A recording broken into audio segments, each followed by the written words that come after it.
Well, good evening, afternoon. I don't know what time of day it is at this point. But it's so lovely to see you online, to see you all in person. We're very excited to share a little bit about this year's Race to Rebuilding Trust and Community grant and the process.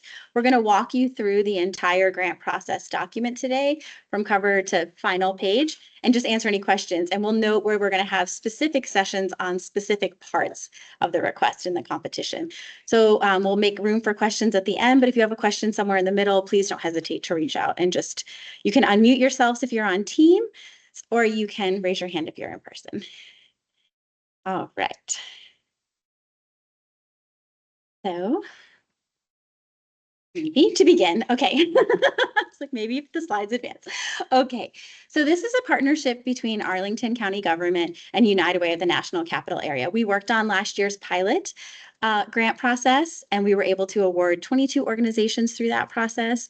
And we've built off that process and taken recommendations from the community, from the reviewers, from our BIPOC leaders on how to improve the process this year and streamline it a bit. So we're going to go through some of those changes.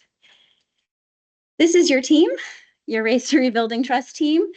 We have Madeline Androgina, who works with United Way as a data associate. We have Cynthia, how have I never? LaChase Torres. Thank you for correcting me. Who is our Race and Equity Programs Director here at Arlington County. I'm Stephanie Crane, Director of Community Impact at United Way. I'm here with Elizabeth Matlock, who is the Deputy County Manager, assistant to the deputy county manager, sorry, is the assistant to the deputy county manager. Oh my goodness. And I have Shaylani McCowan, who is one of our program managers at United Way, and Scott Mangabir, who is our director of research and evaluation, who's unable to be here today, but you will meet him at future technical assistance presentations. So a little bit of background. This is an equity-based competitive grant process for county board awarded community and human services funding. And the idea here is we're addressing social and racial inequities and disparities in Black, Indigenous, and people of color communities, as well as improving outcomes for all through this process. This process was born out of several community conversations and a convening of BIPOC leaders in the community who made recommendations on how to make a competitive grant process to make this more equitable and make these funds available to more individuals. So who's eligible? Nonprofits and faith-based organizations serving Arlington County. And how will the program be effective? We're going to be funding programs that directly support human services needs and the community. We'll focus on transparency and accountability, both in the application process and the review process. And we're going to walk you through what that looks like today throughout this process and answer any questions you may have.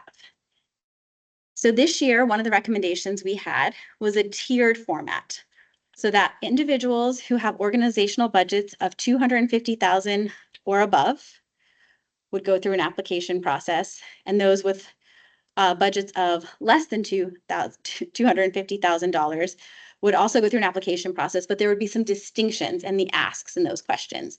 There's the same number of questions. So you'll both go through the same application portal. So you'll be completing the application online. There'll be 13 questions each, but the questions will be a little bit different, a little bit more involved for those larger organizations with budgets of $250,000 and above. You're going to all go through the same technical assistance process, so regardless of where your organizational budget is, and the same review process, but there'll be two distinct rubrics for the written application to monitor those questions. And we're going to go dive a little bit deeper into those rubrics in just a moment. And then there'll be awards. For those who have budgets of $250,000 and above, the maximum award amount that can be requested is $150,000. And for those who have organizational budgets of below $250,000, the maximum requested award amount is $75,000. Again, there'll be a little bit more in-depth reporting for those larger organizations and a bit simpler reporting for those smaller organizations if you are selected.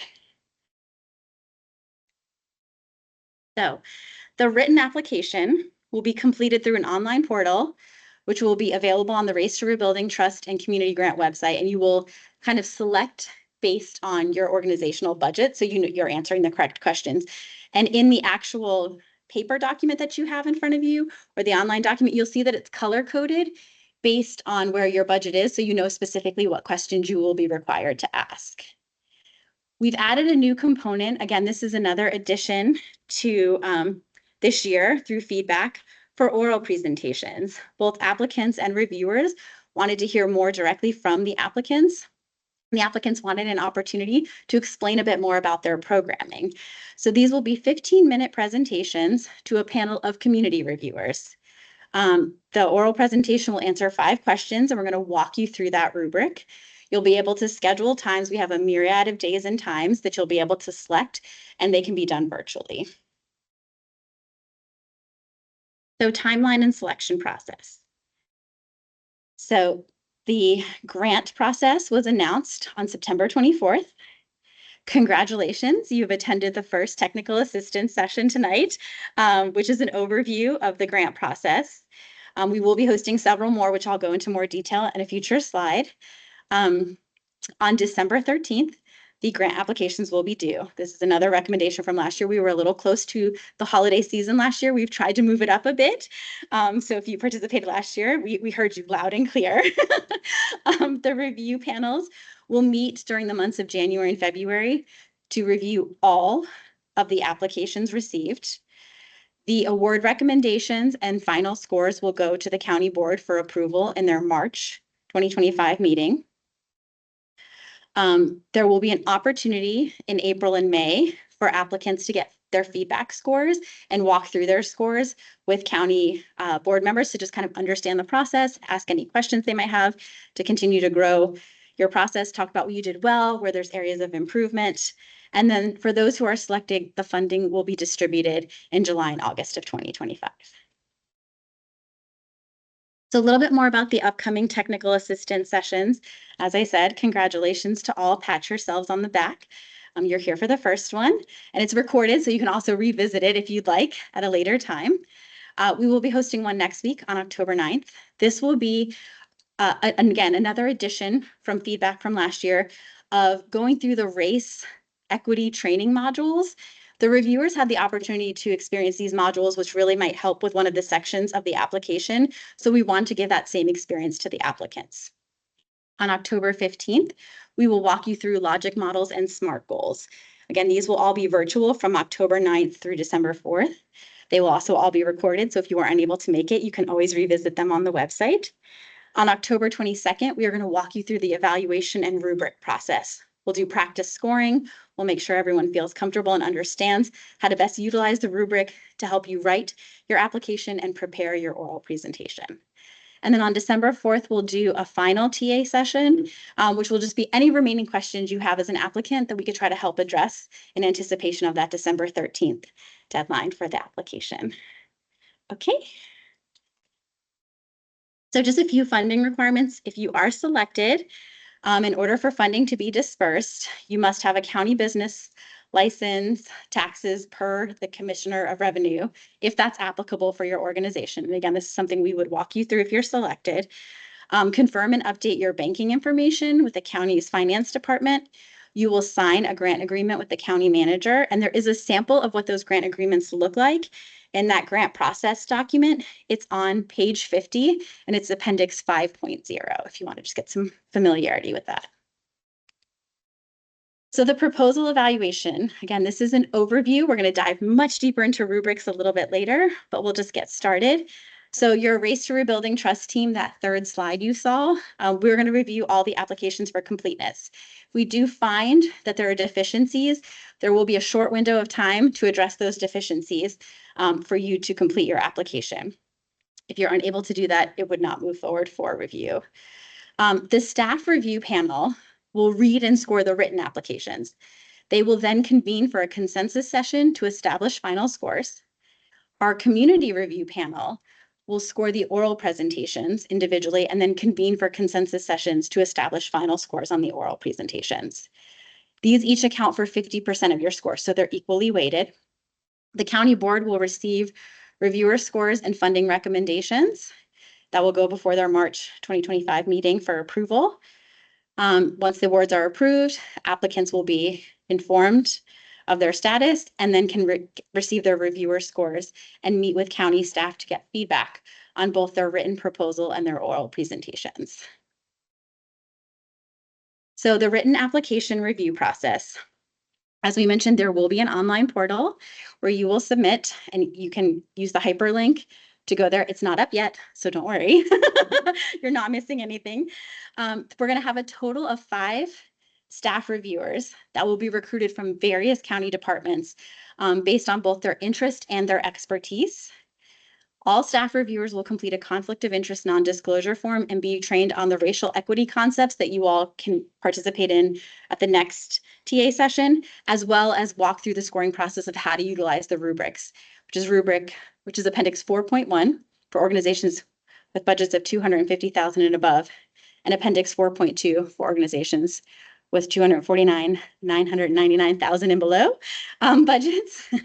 And then the staff, again, as we mentioned, members will meet. They will individually score each and every application, come up with a final score, and then they will come together as a larger group and walk through each application and decide a consensus score, a final score that they all agree on for that particular proposal. And this year, again, to kind of stress the equity portion of the grant, we did weight the sections. Last year, they were sort of naturally weighted by the number of questions, but this year we were much more conscientious per feedback to clearly weight them. So 50% of the weight for the questions is going to go to your racial and social equity questions. 10% will go to the financial administration questions. 20% will go to population and program description. And 20% will go to the evaluation and SMART goals section.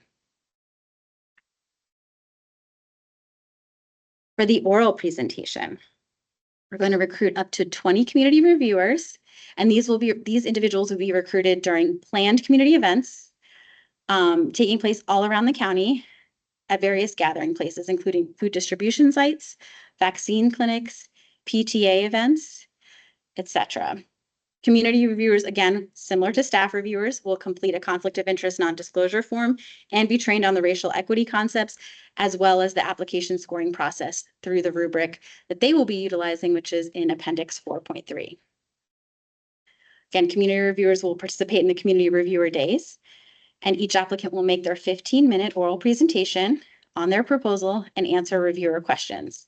And again, using their rubric, the community reviewers will score each presentation individually and then come together for a consensus session to decide on final scores related to each one of those presentations for every applicant.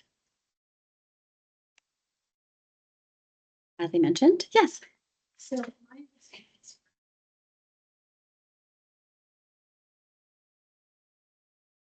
that the county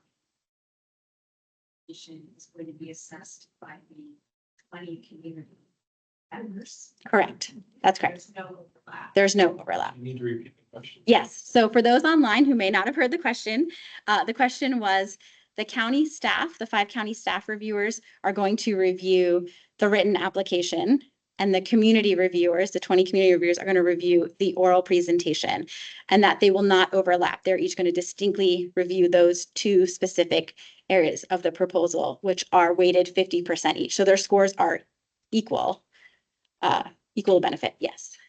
And all 5 staff reviewers will give an independent score of grade, and all 20 community members will listen to all 15, all oral presentations. Correct. Yes. So again, to answer that question, the reviewers requested, and feedback we received from the reviewers was they wanted to understand the universe of the applicants, not just a subset, but the entire universe. So they did ask if they could please review the entire universe of proposals submitted, both written and now with this oral presentation. They wanted to really understand everyone that's applying, all of the proposed programs and opportunities that your nonprofits are offering the community. So yes, great question.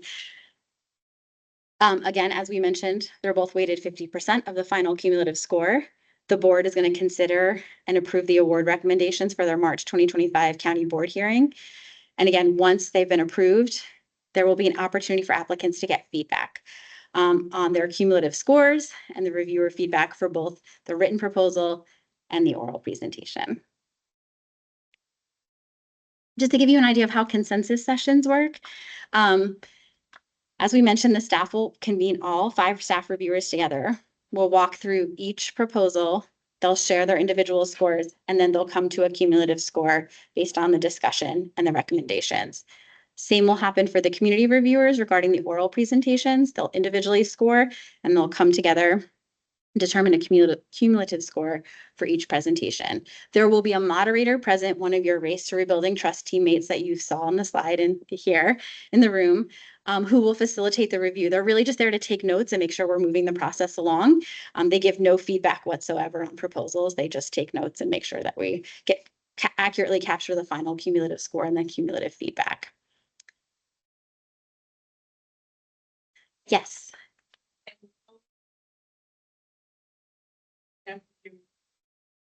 Are scoring to the rubric, not judging against the other applicants. Right, they're scoring to the rubric. So the rubric is the guide.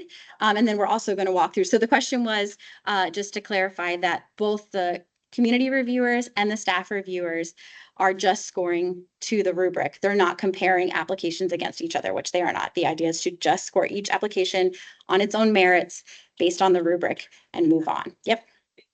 Yeah, great question. The last thing we also are going to make sure we're training the reviewers on is objective versus subjective scoring. So again, the staff reviewers will only score what's in the written application. The community reviewers will only score what's shared in your oral presentation. So any assumptions, intuitions, hunches, guesses, all the things, no matter how insightful they may seem, they do not serve the way that the words on the page or the oral presentation do. So those will not be factored in at all. Outside knowledge of programs, organizations, projects, participants will also be discarded for this review process. It's only what's actually presented in the oral presentation and what's written in the application to respond to those questions. As I mentioned, all reviewers are required to complete both the conflict of interest and non-disclosure form, as well as they will all attend training on scoring objectively and removing bias from the review process. Content relevant to each section should be provided in that section for the written application, with any of the additional required attachments that you will see mentioned.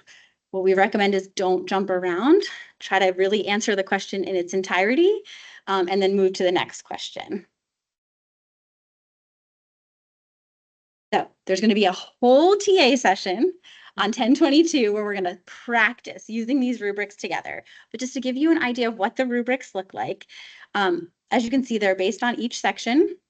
It tells you at the top what that section is, the percentage of points it's weighted, and then there is the question number, the question itself, and then the actual scoring. So these are based on Likert scales. So for this particular rubric, for the written rubric, the scale goes from 0 to 3, with 0 being not responsive, 1 being acceptable, 2 being good, and 3 being excellent. So obviously, if you don't answer the question, you would probably get a 0. You wouldn't probably, you would get a 0. And then if you are able to tick the 2 check boxes under acceptable, you would get a 1. If your response is able to tick the 2 check boxes under the 2, you would get a 2. And then the distinguisher between a good and an excellent response are those green boxes that you see there. That's that extra, going that extra mile to get to excellent. So the 2 and 3 boxes will look similar with the exception of that green box, which will really be that distinguisher of the next step. If you are unable to tick all the boxes in a particular score, so say you only ticked 2 of the 3 boxes in 3, you would automatically get the 2. So just to kind of make sure you understand, yes. See a question. No, that's okay. Great question. Go for it. Are there going to be character limits here? The portal has word limits, Okay. so there will be word limits, but hopefully we streamlined the application so that it will not be as stressful of a page limit as it was. Yes, we're trying to be more generous, and there's way less questions. I believe last year there was 22. So the question was also, are there character limits? Sorry, for online. Are there character limits on the online portal? They're not character limits per se, but word limits.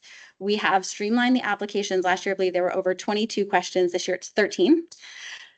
Yes, And so again, we really tried to hear what everyone said and try to streamline the whole process. And we're going to try to be as generous as we can with word counts and what's available to us in the portal. But we did also hear that the 10-page limit was quite strenuous for folks. So we are trying to be as generous as we can with the new portal.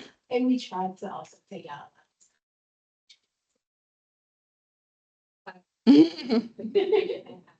Yes. Yes, It's extra spicy today, that's okay. the girl spicy. That's okay. With the questions, do the required attachments count to that word limit? They didn't last year, so I think if the portal permits us, we will attach them.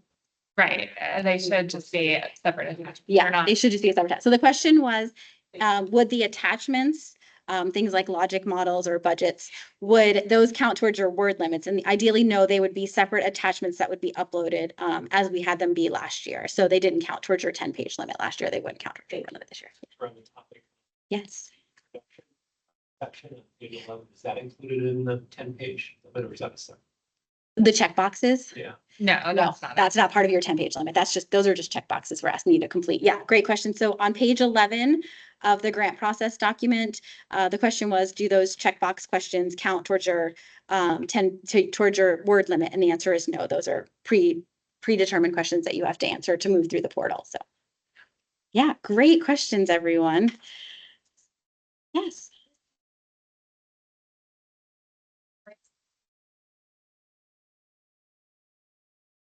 It's the second one. It's on a portal. Each question has a designated word count. Yeah, so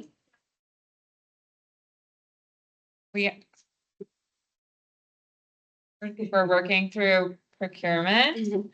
It should be submittable, assume if we get it through procurement. So. but we'll keep you posted. So the questions were, is it a 10-page limit and a word limit? No, it is just a word limit based on what's in the portal. The 10-page limit was left over from last year, so there's no 10-page limit. It's based on the word limit. And then the other question was, what is the online tool? And we're still determining that. It's in process, but keep you guys posted and let you know when it's available. Thank you for your patience with us on that.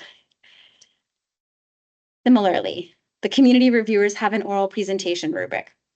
This is also will include the question that you will be responding to as an applicant. And then it is also a Likert scale. This Likert scale is 0 to 2, which is 0 unacceptable, that question was perhaps skipped in the presentation, so not answered, no response. Acceptable is again, meets what's in that box. And then 2 is kind of goes above and beyond and gets us to that good. Yes.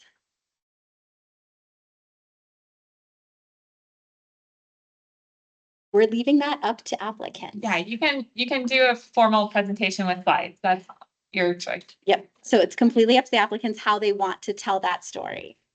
We didn't want to restrict you. So great question. So the question was, are you just speaking in the oral presentation or can you provide slides? And we have not dictated that. That's completely up to the applicant how they would like to use their 15 minutes for their oral presentation covering those questions.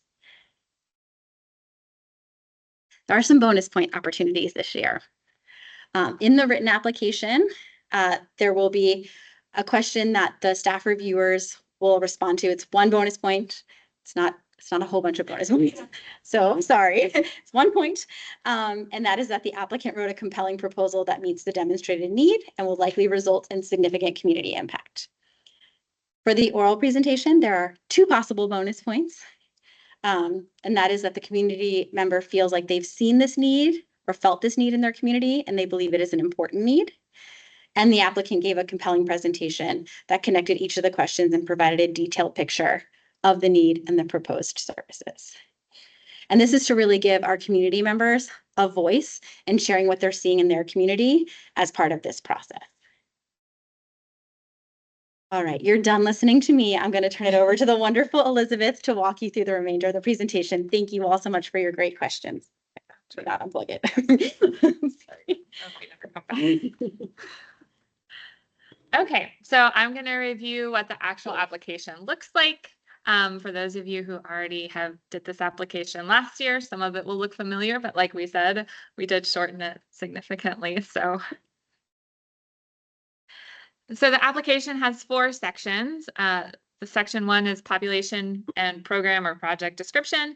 Section 2 is evaluation. So that's your logic model or SMART goals.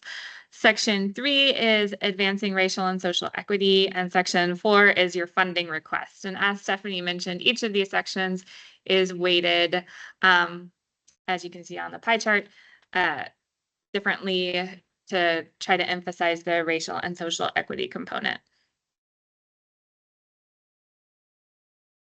So that first introduction page that we mentioned wouldn't count towards any word or page count. It is unscored. It is just kind of introductory information that we in the county will use to kind of present about the awards and the applications that we've received. So in that introductory page, you're going to identify a primary focus area. So like a broad topic that your proposal deals with. You're going to identify your primary population that you're serving, and you're going to describe your community that you're serving. And this could be the shared geography, a shared identity, a shared need that your community has. So really consider all the aspects of the community that you're serving. And then the last question in the unscored content on the introductory page is the leadership demographics. So out of your board and your executive leadership in your organization, do they represent the community that you're serving?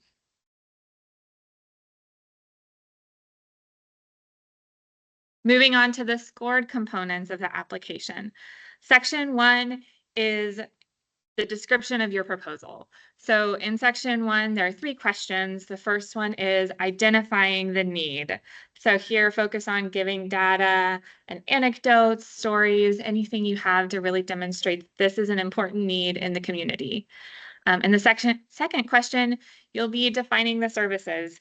You'll be describing how your services directly tie to that need that you identified. And then in the third question, you're describing your organization and giving qualifications and past experience that demonstrate how your organization is uniquely qualified to meet this need to perform these services. So these 3 questions should tell one complete story about your organization and what it plans to do to meet the need. Okay, and section 2, this is evaluation, so how you are evaluating your program. So this deals with a logic model. If you are a larger organization with a budget of $250,000 or above, we're going to ask you to complete a full logic model. And if you are a smaller organization with a budget of $250,000 or below, we have a series of questions that kind of walk you through the steps of a logic model, but they don't ask you to actually complete the full logic model. So with the larger organizations, with the full logic model, you'll identify the program objective, the one major big SMART goal that describes what your proposal is about. And then you'll draft 3 to 5 SMART goals below it and outline the inputs and outputs that you expect from those 3 SMART goals, 3 to 5 SMART goals, I should say. And all of those SMART goals, again, should feed into that program objective. And there will, by the way, be a TA session on this in 2 weeks, so that you're welcome to attend. And then for organizations, like I said, below $250,000, we have them walk through the SMART goals just in question format, not in a full logic model format. And I should note, for those who have been awarded, you might already know this, but if you were not awarded in the first round of this, these SMART goals will be used in your reporting. So if you are awarded, these SMART goals will then become goals that you'll report about as you go through the grant award process. In section 3, it's on advancing racial and social equity. There's a TA session available on this next week. So in this section, you'll be walking through the racial equity lens, which is what's pictured here. So you'll be answering the questions about the community and the proposal you have as trying to identify who is benefiting, who is burdened, who is missing, and how does your proposal address these people? Then for organizations with budgets above $250,000, larger organizations that have more capacity, we're also asking them, what policies and practices do you have within your organization that support equity within your organization internally? This also will be a part of reporting going forward. So on the, like, when you are completing if you're awarded, as you go through your proposal, at the end, we'll ask you again these questions saying, now that you've done what you were awarded for, who benefited, who is burdened, is anyone missing? Is there anything you would do that you learned that you could make it better next time? Okay, and section 4 is the funding request. This is pretty basic. It is a budget. So you'll be providing the budget with a narrative about your budget expenses. You will also, for larger organizations, we ask, is there other revenue that you have to support this program or project? And then we ask all of the applicants, how would you adjust your proposal if you aren't fully funded? If the way the money falls is that you only receive a portion of your request, what would you do? How would you prioritize? What would you change? Yes. This is for single year budget only, right? It's not multi-year. Correct. The question was, is this a single year budget or multi-year? This is a single year budget. We have not been able to figure out how we could do multi-year with the constraints of the county board. So it is single year for the time being.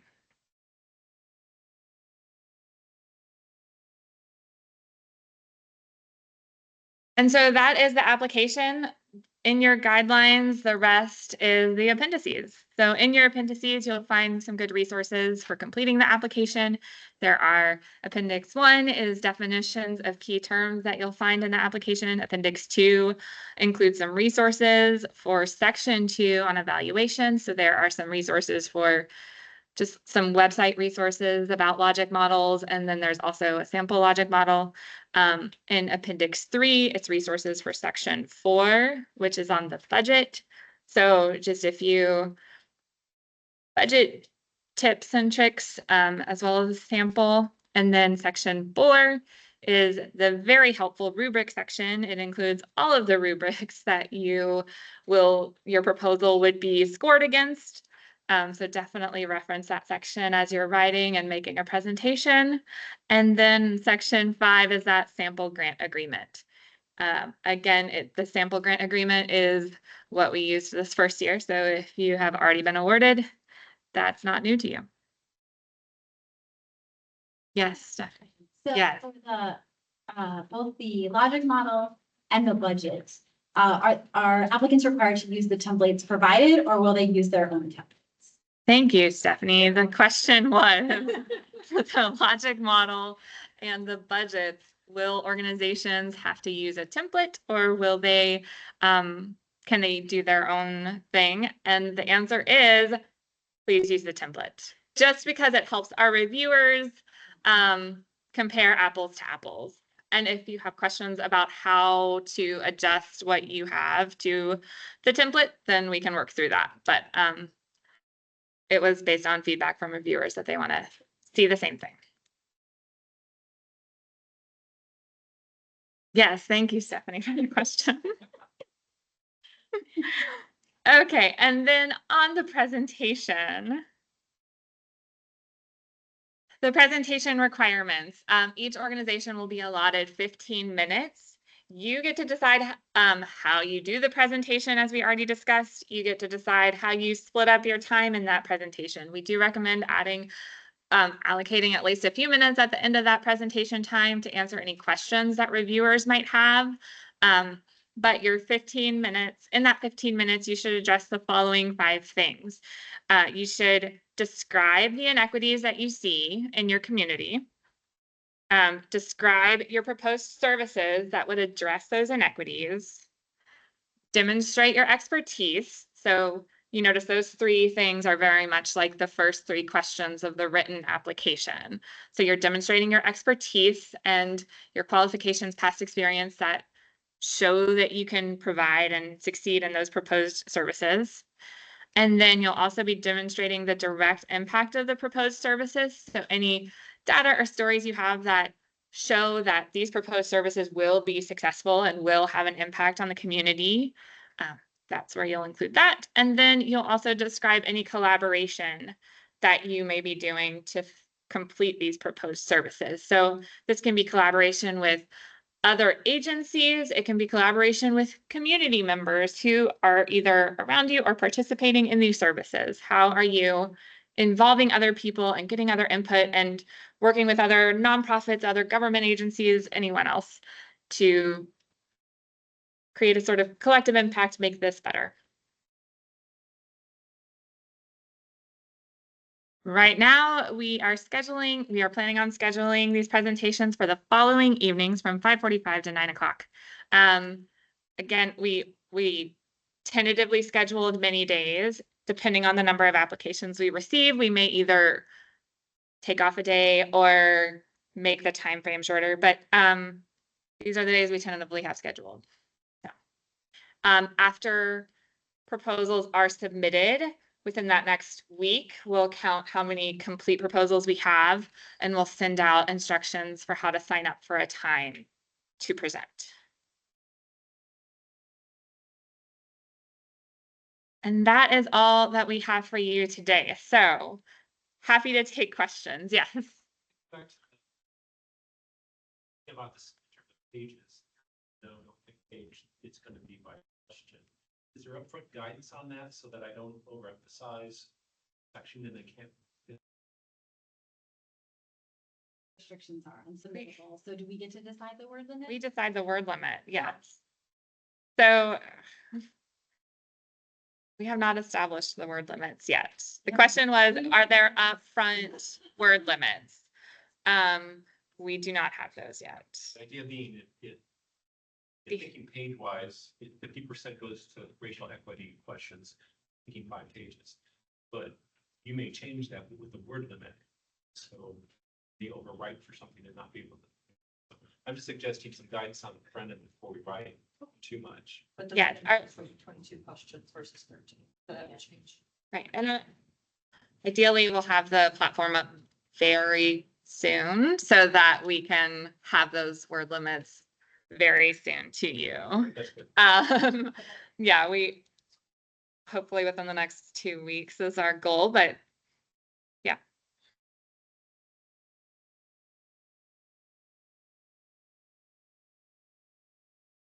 Best practices around word limits for questions, kind of doing that page kind of thing. So we'll try to use, it'll be grounded in some evidence as to why we. Yeah. Tend to write to the space available, but if I don't know what that space is. Sure, absolutely. We'll make sure you get that in advance. Yes, as for those listening, as Stephanie just pointed out, we will be making these word limits based on comparatively to other grant processes and what other guidelines may include. I'm scoring for the Community Development Fund grant right now, and I've been counting the words on their responses. I've been already thinking like, okay, what's reasonable? So, I know Zoom grants is a character limit, but knowing that we're doing word limits, I was just looking at the word count. Is it not? Yeah.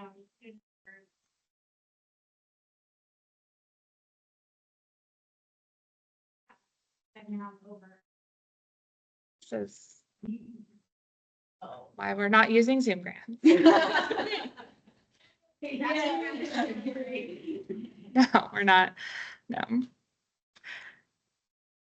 Okay. Let me check if there are questions online too.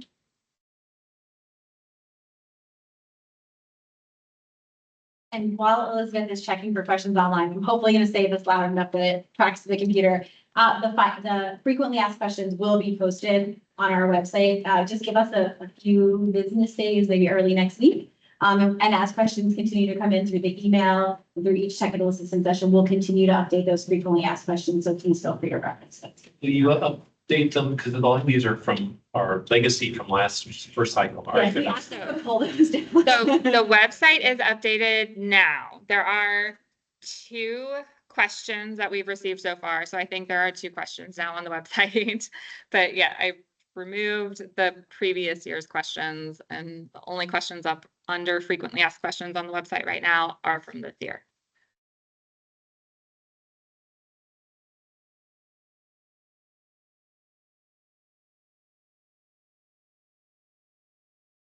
Are there, no, there are no questions in the chat. It means you guys did an amazing job.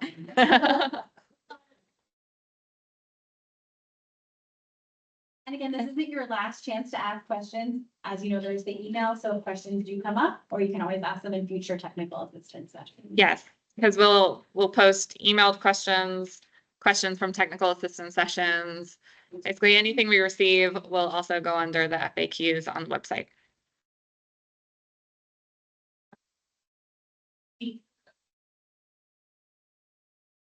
For the funding request, the sample budget here. Is this, well, I guess next one, I'm gonna try to answer my own question. Is this the format? Because there's some other ones in the county that have like other formats if you're an approved vendor. So that is the template that we're gonna use. Yeah. The template in the guidelines for the budget should be the template that that you'll use for the application. While we're talking budget, can you give an example of what kind of funding recommendations come forward from the reviewers to the board? Is it thumbs up, thumbs down? Is it partial funding? Is it? So this past year, we gave the board, this is, sorry, on people online, the question is what kind of funding recommendations go before the board? We work with the board, showing the board the scores and make a recommendation based on the amount of funding we have and the scores, what kind of, basically how far down the list we can fund. We did ask, the first year we did ask reviewers, should we fund this? And kind of get that feedback from them. And then we were able to use that feedback also with the board to say, like, this had the support of the reviewers. It does make sense to include them in the funding. They also. Right. But the reviewers are not making a decision of, oh, this is maybe should be partially funded. They discussed it, but they did not make that decision. Actually, the feedback from the reviewers was they didn't feel comfortable making. Yeah, they didn't want to make that funding decision. Yeah, the question for those online was about whether reviewers would be making decisions or recommendations for partial funding. And the response is that reviewers did not feel comfortable with that decision, and they did not make that decision.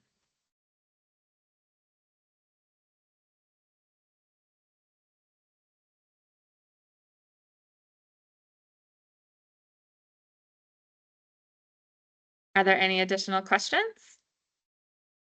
And I am happy to give you all back 10 minutes of your day.